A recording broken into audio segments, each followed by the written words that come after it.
ಸಿದ್ದಾಪುರದಲ್ಲಿ ನಡೆದಂತಹ ಸುದ್ದಿಗೋಷ್ಠಿಯಲ್ಲಿ ಕರ್ನಾಟಕ ರಕ್ಷಣಾ ವೇದಿಕೆ ಜನಧ್ವನಿ ಸಂಘಟನೆಯ ತಾಲೂಕಾ ಘಟಕದ ವತಿಯಿಂದ ನವೆಂಬರ್ 30ರಂದು ಸಂಜೆ 5ರಿಂದ ಪಟ್ಟಣದ ನೆಹರು ಮೈದಾನದಲ್ಲಿ ಪ್ರಥಮ ವರ್ಷದ ರಾಜ್ಯಮಟ್ಟದ ಹೊನಲು ಬೆಳಕಿನ ಡೊಳ್ಳು ಕುಣಿತ ಸ್ಪರ್ಧೆಯನ್ನು ಆಯೋಜಿಸಿದೆ ಎಂದು ಸಂಘಟನೆಯ ತಾಲೂಕು ಗೌರವಾಧ್ಯಕ್ಷ ಕೃಷ್ಣಮೂರ್ತಿ ನಾಯ್ಕ ಐಸೂರಿ ಅವರು ತಿಳಿಸಿದರು.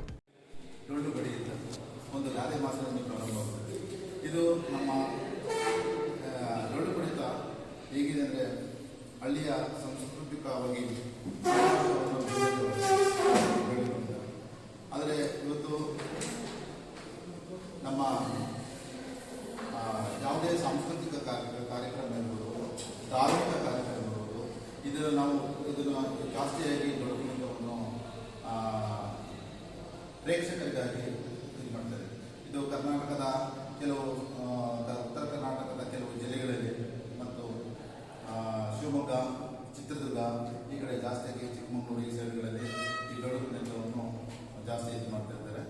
ಹಾಗಾಗಿ ಈ ಡೊಳ್ಳು ಕುಣಿತ ಒಂದು ಕಲೆ, ಸಾಂಸ್ಕೃತಿಕ ಜನಪದ ಕಲೆ, ಸಾಂಸ್ಕೃತಿಕ ನೃತ್ಯವಾಗಿದೆ.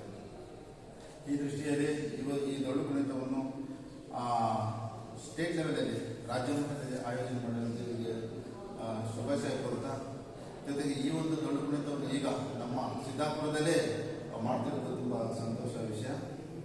ಮುಂದಿನ ದಿನಗಳಲ್ಲಿ ಈ ಡೊಳ್ಳು ಕುಣಿತ ಇಷ್ಟು ಪ್ರೋತ್ಸಾಹ ಕೊಟ್ಟು ಮಾಡೋದ್ರಿಂದ ನಮ್ಮ ಡೊಳ್ಳು ಕುಣಿತ ಜಾನಪದ ಕಲೆ, ಕರ್ನಾಟಕದ ಜಾನಪದ ಕಲೆ, ಸಂಸ್ಕೃತಿ ಇದು ದೇಶ ವಿದೇಶಕ್ಕೆ ಹರಡಲಿ ಮತ್ತು ಇವರು ಕಾರ್ಯಕ್ರಮ ಶುಭವಾಗಲಿ, ಚೆನ್ನಾಗಿ ಕೊಟ್ಟು ಹೆಸರುವಾಸಿ ಗಳಿಸ್ತೀನಿ. ನಿಮ್ಮೆಲ್ಲರೂ ಶುಭವಾಗಲಿ ಡೊಳ್ಳು ಕುಣಿತ ಇದು ಸ್ಪರ್ಧೆ ಅಂತ ಹೇಳ್ತಾ ನಿಮ್ಮೆಲ್ಲರಿಗೂ ವೀಕ್ಷಕ ಮಹಾಪ್ರಭುಗಳೇ, ನಮ್ಮ ಚಾನಲ್ ಅನ್ನು ಸಬ್ಸ್ಕ್ರೈಬ್ ಮಾಡಿ, ಶೇರ್ ಮಾಡಿ, ಪ್ರೋತ್ಸಾಹಿಸಿ.